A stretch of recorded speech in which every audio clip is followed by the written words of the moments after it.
Apakah bersentuhan dengan suami batal setelah wudhu? Mazhab Syafi'i batal. Oh, suami istri kan mahram. Mahramnya mahram karena nikah, bukan mahram karena syahwat.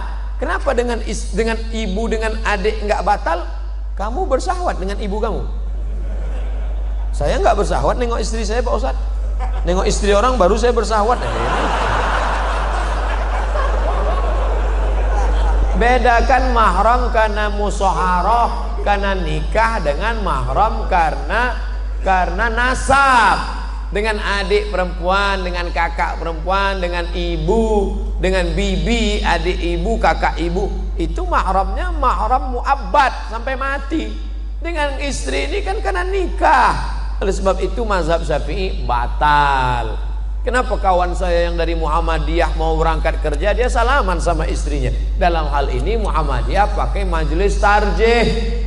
Majelis tarjih Muhammadiyah mentarjihkan mazhab Maliki. Kalau bersahwat batal, nggak bersahwat nggak batal.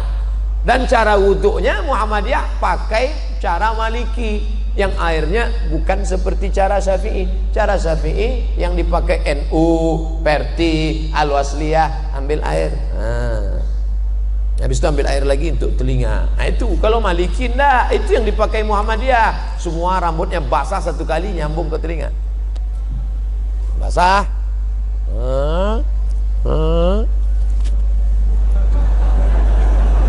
Satu kali.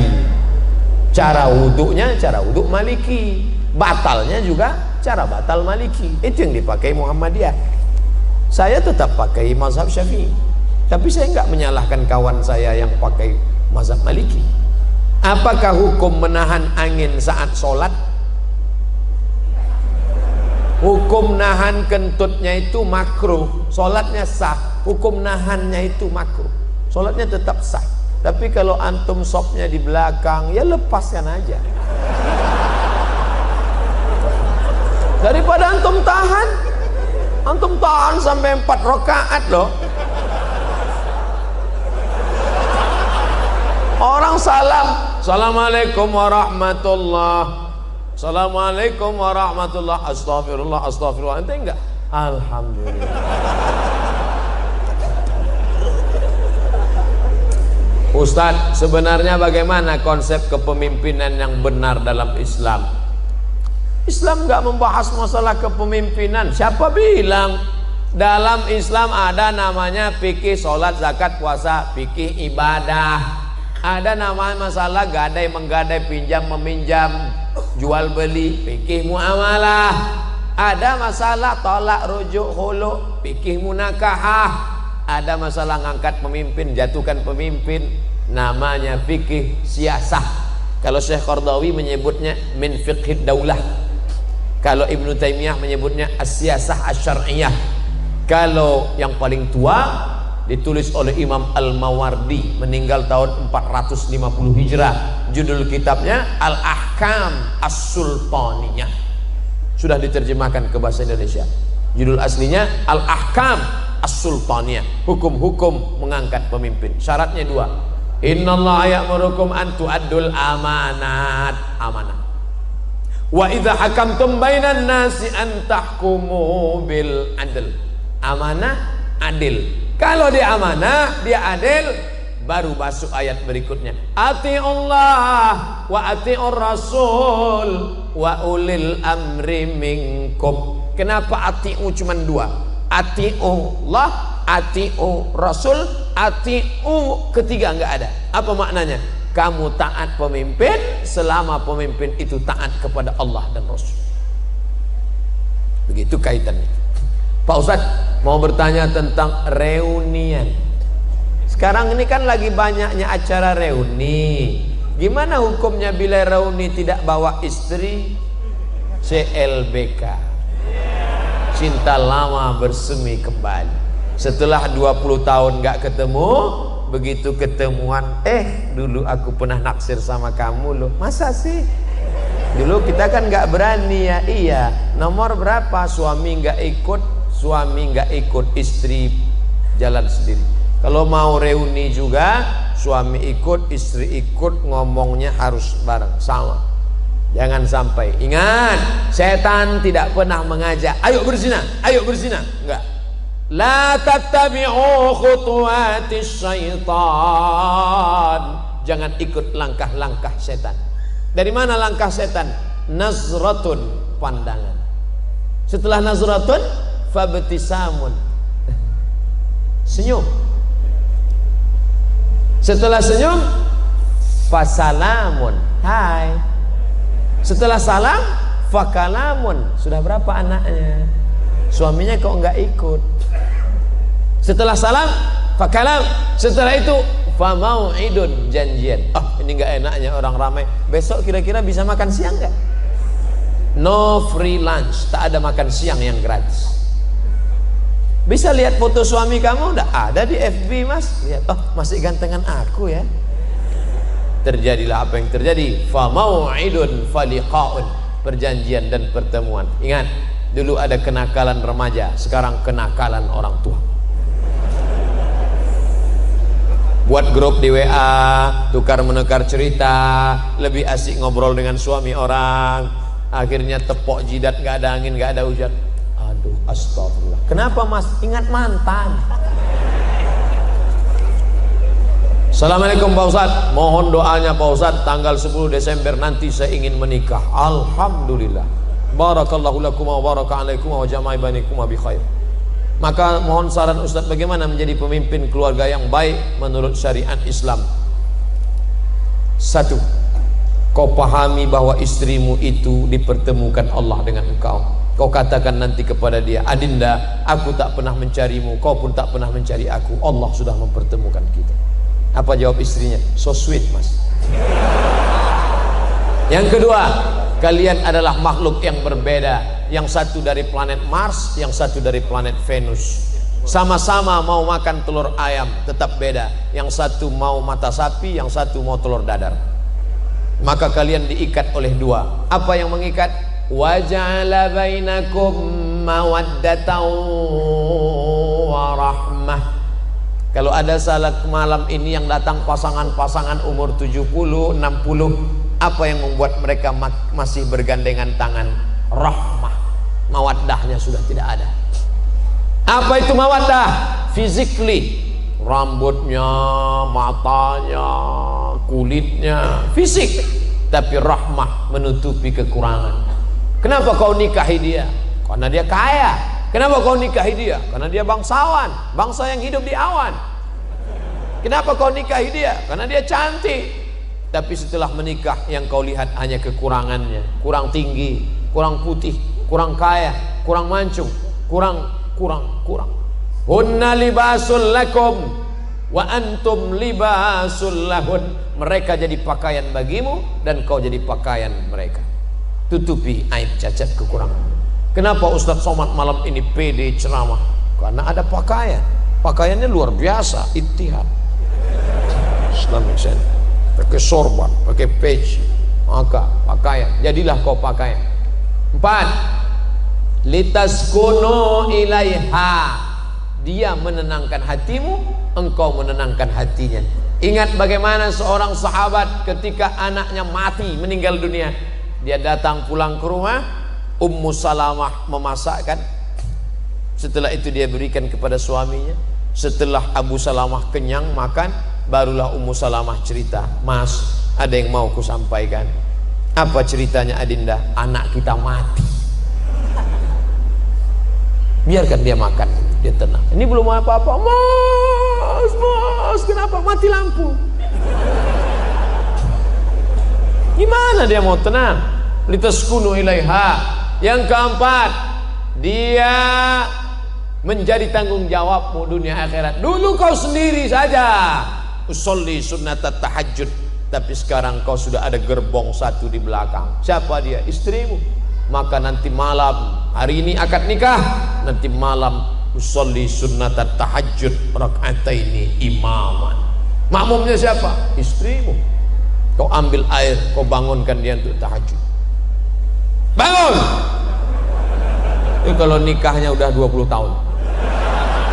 Tapi bagi yang baru nikah kemarin, oh, wake up my honey, wake up my darling. Wah, dia bentang gelar sajadah di depan. Apa judul kita malam ini? Di bawah mihrab cinta. Allahu Akbar.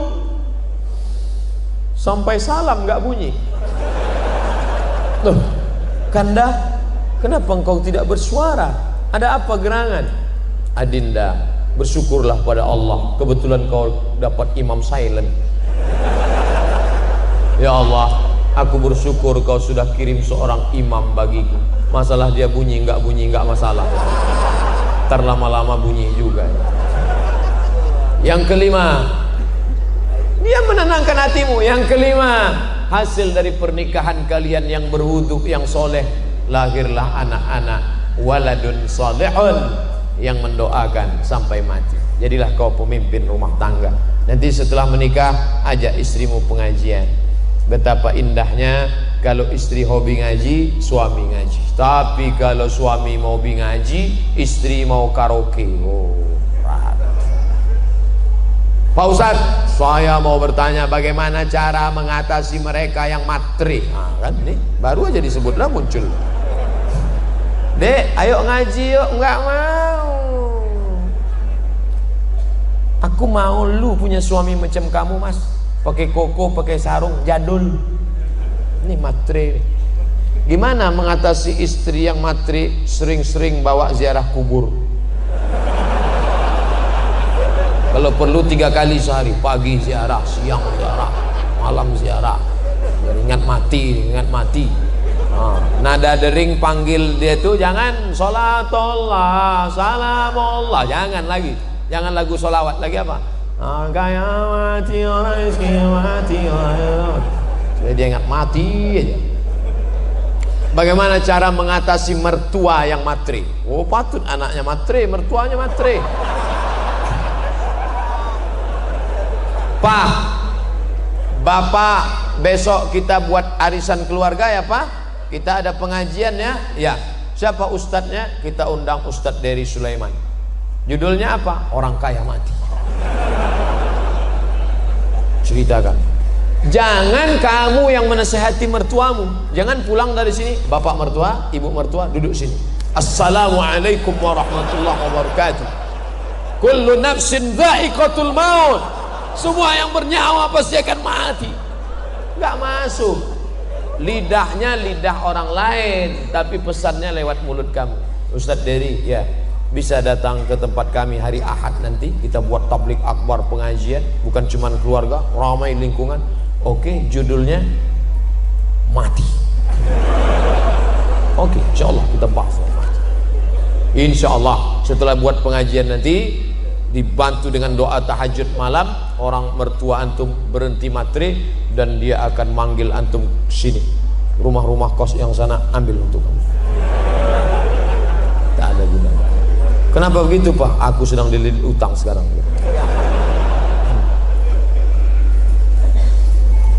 Assalamualaikum Pak Ustadz. Waalaikumsalam warahmatullahi wabarakatuh.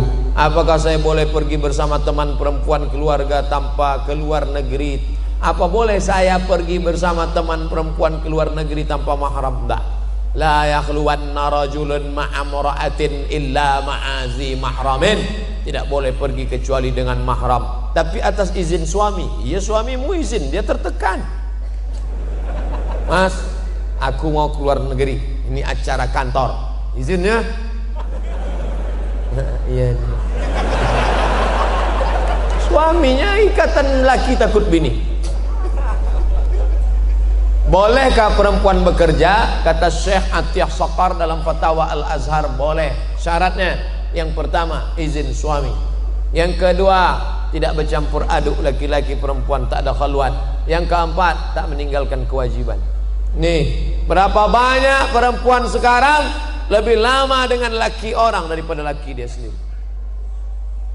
Jam 7 berangkat dari rumah, 8, 9, 10, 11, 12 dengan laki orang, makan siang dengan laki orang juga, habis itu sekantor lagi jam 1, jam 2, jam 3, jam 4 dengan laki orang, pulang sampai rumah masih dengan laki orang juga main WhatsApp. Dengan suaminya hanya setor wajah. Ketika mau berangkat ke kantor wajahnya cuak, mau ketemu laki orang, di rumahnya macam genderuwo. Tapi kalau perjalanan itu murni kerja, aman, ramai-ramai, jauh daripada fitnah, oke. Ustadz, bagaimana menyikapi pemimpin yang teramat zalim? Doa. Tidak ada kekuatan melebihi doa. Doa silahul mu'min. Saya selalu dalam majlis saya sampaikan doa. Nanti di akhir majlis kita doa. La tusallit alaina man la yakhafuka wa la yarhamuna. Jangan kau belikan kuasa kepada orang yang tak takut kepadamu dan tak sayang kepada kami. Fidel Castro tidak mengenal Tuhan. Dia tak takut sama Tuhan, tapi dia masih sayang sama masyarakat Kolombia. Che Guevara, dia tak takut sama Tuhan, dia komunis, tapi dia masih sayang. Ini ada orang sama Tuhan tak takut, sama rakyat tak sayang. Komplitlah penderitaan. Maka orang-orang seperti ini didoakan kepada Allah, la tusallit alaina man la yakhafuka wa la yarhamuna.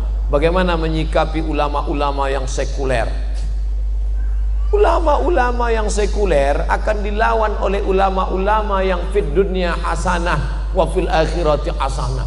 Di Indonesia, di dunia masih banyak ulama-ulama yang tidak hanya membagi Islam hanya 3, lahir akikah, nikah walimah, mati takziah.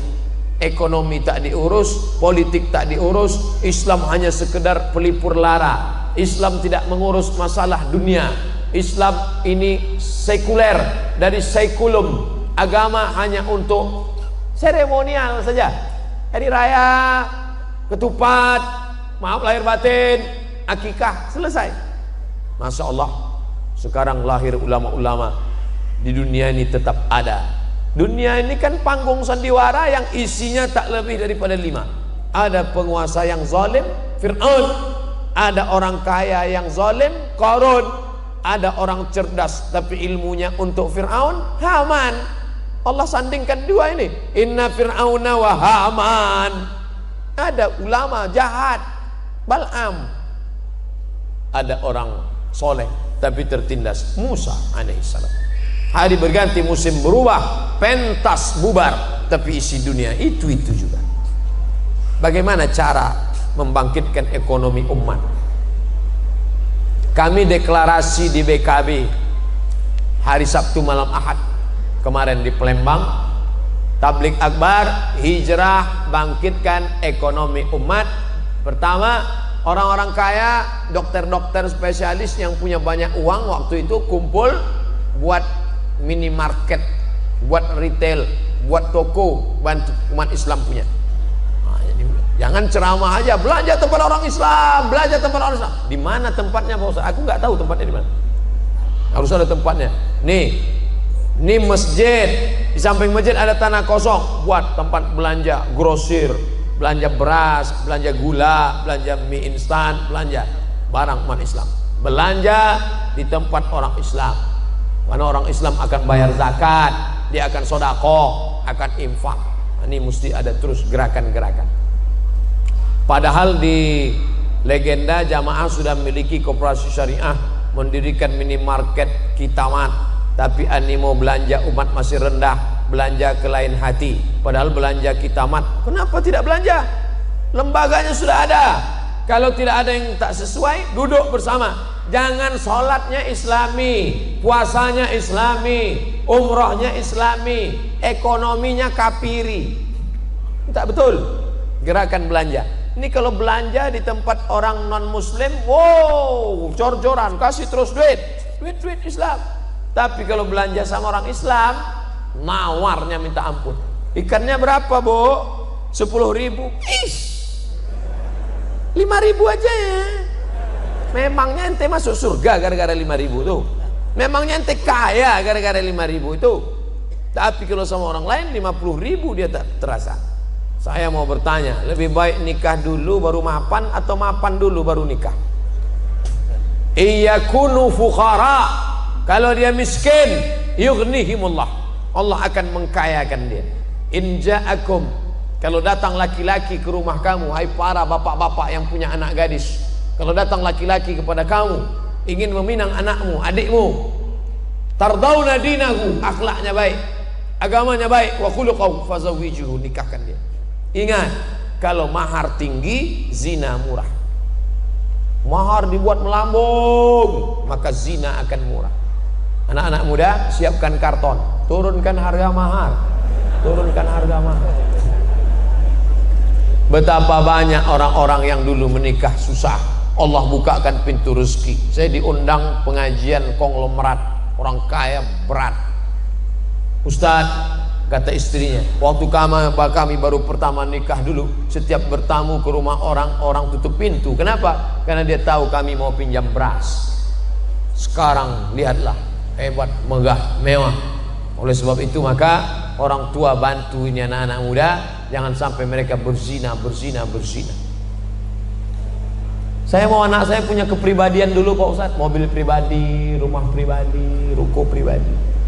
Bagaimana cara kita bisa mendapatkan ilmu dengan ikhlas? Ngaji ke guru yang sesuai dengan ilmu dan amal. Ada kiai-kiai kita datang ke ustadz. Di sini di Bogor ada majelis Tafaqquh Fiddin, Syekh Nuruddin Marbu Al-Banjari Al-Makki. Semua sanad-sanad kitab mazhab Syafi'iyah ada kepalanya.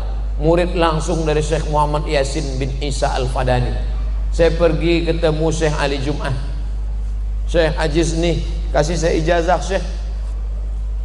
Ajaztuka jami'a marwiyati wa kutubi wa mu'allafati. Aku ijazahkan kepada engkau semua kitabku, semua zikir-zikir, semua kitab-kitabku, semua hadis-hadisku, kuriwayatkan untukmu semuanya. Dikasihnya kitab ijazah. Saya tengok dari mana Syekh Ali Jum'ah ngambil ijazah. Ali Jum'ah dari Syekh Muhammad Yasin bin Isa Al-Fadani, salah satu gurunya, banyak guru-gurunya yang lain. Syekh Muhammad Yasin bin Isa Al-Fadani, salah satu muridnya adalah Syekh Nuruddin Marbu Al-Makki. Nanti akan diundang tabligh akbar kemari. Panggil, belajar, ambil. Bukan saya menafikan kiai-kiai yang lain, mungkin saya tak kenal, mungkin saya tak tahu. Belajar dari kiai-kiai kita yang mukhlisin, yang baik, amalkan. Gak paham nanya, fas'alu ala dzikri in kuntum la ta'lamun. Banyak di daerah Parung, banyak kiai-kiai, habib-habib. Bagaimana cara mensucikan hati dari sifat-sifat yang mengotori hati kita Pak Ustadz? Lihat dulu, kotornya apa, penyakitnya apa. Gak bisa main pukul rata semua nih, enggak. Hasad misalnya, jadi contoh hasad dengki, ngelihat orang mobil baru, kumat jantung koroner. Gimana caranya? Pertama, ucapkan selamat, salam sama dia, ucapkan selamat. Selamat ya. Oh itu berat tuh. Kita umurnya sama, kerjanya sama, main bareng, tapi dia nikah duluan. Nah, itu mengucapkan selamat tuh berat. Selamat ya. Maka ucapkan selamat. Barakallahu lakuma wa baraka alaikuma wa jama'a bainakuma fi khair. Nah, yang kedua, doakan dia. Ini jangan lupa doakan dia. Selesai sholat, ya Allah, ini temanku baru aja menikah. Aku nggak terlalu sakit kalau dia menikah ya Allah. Yang ku sakitkan aku suka sama istri dia itu. Tapi dia Valentino Rossi, dia salib aku duluan. Ganti yang lebih kaya, lebih cantik daripada itu ya Allah. Jangan kuat-kuat, nanti dengar teman sebelah. Oh ente ada hati ya kan. Pertama doakan dia langsung. Yang kedua doakan dia daripada jauh, dari rumah, dari mana jauh. Yang ketiga minta kepada Allah. Selesai wudhu zahir sudah, batinnya Allahumma ja'alni minat tawabin waj'alni minal mutatahhirin, sucikan hati. Waj'alni min ibadikas shalihin. Bagaimana menyikapi seorang kakak yang nanti jadi teroris, mau ngebom? Dan saya sering kali dikatakan yang pakai baju syar'i itu suka ngebom. Menyikapi seorang kakak yang nanti melarang adiknya untuk datang ke majelis taklim dengan alasan nanti jadi teroris. Jangan ikut pengajian Ustadz Somad, itu Ustadz teroris. Jangan ikuti kajian Ustadz dari Sulaiman, itu teroris. Jangan ikuti kajian Ustadz Kiai Haji Dr. Khalil Nafis, itu teroris. Kamu setan. Mana yang lebih bahaya mas? Setan apa teroris? Ini orang dia salah persepsi. Dari mana dia salah persepsi? Salah informasi. Kenapa dia salah informasi? Dia nggak mau tabayun. Yang teroris itu mana? Mana teroris itu? Mana teroris? Oleh sebab itu kamu hadiri pengajian. Kalau dia nggak mau ke masjid, kamu share. Dia punya nomor WhatsApp kan? Kasih video ceramah Ustaz Abdul Somad. Ini yang kamu bilang teroris. Kirim sama dia sebanyak. Antum kirim 5-10 video. Nanti satu kan dia dengar. Ya ini teroris nih. Ini wajahnya kan wajah teroris. Menurut kamu ciri teroris itu apa mas? Teroris itu berjenggot, berbulu. Sekarang ada teroris yang nggak ada bulunya sama sekali. Asun Wiratu. Teroris, the real teroris Asun Wiratu. Yang ngomong siapa? Majalah Times Amerika. Jadi ternyata teroris ini harus didudukkan masalah. Saya pernah dengar di salah satu kajian dikatakan saat itu bahwa rahmat Allah ada 100, yang 99 diantaranya disimpan Allah, satu rahmat diturunkan Allah. Apakah itu benar? Inna lillahi tis'atan, inna lillahi mi'ata rahmah. Allah punya 100 rahmat, lalu diturunkannya satu. Yang satu rahmat itulah rebut-rebutan antara kita dengan gajah. Seandainya tidak ada rahmat pada gajah, kakinya yang besar sudah menginjak anaknya. Sudah lama gajah punah dari atas muka bumi. Seandainya rahmat tidak ada pada harimau, harimau bertaring yang lapar melihat anaknya merah, sudah dia terkam anaknya. Sudah lama harimau punah. Tapi harimau punah bukan karena induknya, tapi karena orang yang tidak ada rahmat di hatinya. Dia kuliti itu harimau. Tidak ada sampai hari ini babi memakan anaknya, walaupun babi itu brutal, haram. Tak ada. Kenapa? Ada rahmat di hati babi. Tapi ketika manusia tak ada rahmat dalam hatinya, anak kandungnya dia buang dalam kresek, dia masukkan ke botol, dia campakkan ke sungai, dia campakkan. Tak ada rahmat dalam hatinya. Makanya hadis musalsalat bil awwaliyah. Semalam saya satu majelis dengan Habib Umar, saya salaman, Ustaz ajizni musalsalat bil awwaliyah. Setiap meriwayatkan hadis ke murid, pasti hadis ini yang diriwayatkan. Haddatsani syaikhi an syaikhi syaikhi an syaikhi muttasil bis sanadil muttasil ila sahabil jalil Abdullah bin Amr bin As anin Nabi sallallahu alaihi wasallam ar-rahimuna yarhamuhumur rahman irhamu man fil ardi yarhamukum man fis sama. Hanya yang punya kasih sayang di hatilah yang mendapatkan rahmat Allah. Kasih sayanglah kepada makhluk yang ada di bumi, maka malaikat-malaikat yang ada di langit akan sayang kepadamu. Orang yang tidak ada kasih sayang, man la yarham la yurham. Kita melihat pemabuk, pezina, pemerkosa, bukan marah, kita kasih sayang, kasihan sama dia. Ente, saya kasihan nengok ente masuk neraka jahanam, aku mau selamatkan ente. Maka bawaannya bukan ponis. Nahnu du'an la qudat. Kita ini dai, ngajak orang ke surga, bukan hakim yang pakai padu neraka. Kita ini dai, mengajak orang. Ud'u ila sabili rabbik, ajak orang ke jalan Allah bil hikmah, dengan kata-kata santun, wal mau'izatil hasanah, dengan suri tauladan yang baik. Ternyata tadi baru jilid 1. Andai dia perlu didebat, debat dia. Seperti Ustadz Ihsan Mokoginta, seperti Zakir Naik, debat dia. Billati hiya ahsan, dengan cara yang santun. Bagaimana hukumnya menikahi keponakan dari jalur ayah? Saya laki-laki, adik saya laki-laki, adik saya perempuan, adik saya laki-laki punya anak perempuan, saya nikahi dia, nggak boleh, karena dia ponakan saya. Uriman alaikum ummahatukum, mak kamu, wa banatukum, anak kamu, wa akhawatukum, saudari kamu perempuan, wa ammatukum, adik atau kakak ayah kamu, wa akhawakhalatukum, adik atau kakak bibi dari ibu kamu, wa banatul akhi. Ini nggak boleh. Tak boleh kamu menikahi anak saudaramu. Wa banatul ukhti, tak boleh kamu menikahi anak saudarimu, itu ponakan kamu, nggak boleh kamu nikahi. Macam nggak ada aja perempuan lain. Banyak perempuan serak-serak di jalan. Pak Ustadz, bagaimana kalau saat tawaf batal wudhu karena bersentuhan dengan lawan jenis saat berdesakan? Andai antum berpegang ke mazhab Syafi'i sekalipun nggak batal. Kenapa? Darurat tawaf. Dalam mazhab Syafi'i pun nanti kalau ada ustadz yang ngajarkan harus pindah mazhab Maliki supaya nggak batal. Nggak perlu pindah mazhab. Walaupun pindah mazhab itu khawatirnya nanti main-main mazhab ini jatuhnya tetap rukhas. Tetap mazhab Syafi'i karena darurat tawaf tetap tidak membatalkan. Jaga, tutup pakai kain semua, kain ihramnya tutup semua. Kaki tetap nginjak orang-orang India yang nggak pakai kaos kaki. Darurat tawaf. Apa hukum jadi sales mobil yang makan uang dari keuntungan menawarkan mobil secara kredit kepada konsumen? Ada pekerjaan langsung, ada pekerjaan tak langsung.